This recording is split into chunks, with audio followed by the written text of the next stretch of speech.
Gómìnà Abdulrasaq ti ṣàpèjúwe ìpapòdà Sheikh Ajani Bello gẹ́gẹ́ bí ìpàdánù ńlá fún orílẹ̀-èdè yìí. Alága fún ẹgbẹ́ àwọn gómìnà lórílẹ̀-èdè wa Nàìjíríà tí tún ṣe gómìnà ìpínlẹ̀ Kwara Mallam Abdulrahman Abdulrasaq ti sọ di mímọ̀ pé pẹ̀lú ìpayà, ìbànújẹ́ àti gbígbà fún Ọlọ́run Ọba Allah ni wọ́n fi gba ikú àáfàá onímímọ́ oníwàásíù ní Sheikh Muyideen Ajani Bello. Gẹ́gẹ́ bí àtẹ̀jáde kan látọwọ́ ẹni tó jẹ́ akọ̀wé lẹ́ka ìròyìn fún gómìnà Rafiu Àjàkáyé eléyìí tó tẹ iléeṣẹ́ Atótó Arére Online TV lọ́wọ́, ni gómìnà Abdulrasaq ti ṣèrántí bí àáfàá onímímọ́ náà ṣe gbajúmọ̀ nínú ká fi ọ̀rọ̀ Ọlọ́run bọ́ni, ìwà rere àti jíjẹ́ adarí ẹ̀sìn tó ṣeé wò kọ́ṣe láti ó lé ní 40 ọdún sẹ́yìn.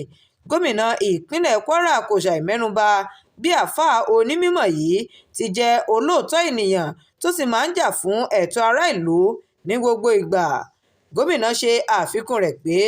ikú Sheikh Ajani Bello jẹ́ ìpàdánù ńlá fún orílẹ̀-èdè wa Nàìjíríà lápapọ̀, tí ó ti wá kẹ́dùn pẹ̀lú àwọn ènìyàn àti ìjọba ìpínlẹ̀ Ọ̀yọ́, àwọn jàmáà Ansarudeen lápapọ̀ àti gbogbo jàmáà Mùsùlùmí tí gómìnà Abdulrasaq gbà ládùúrà pé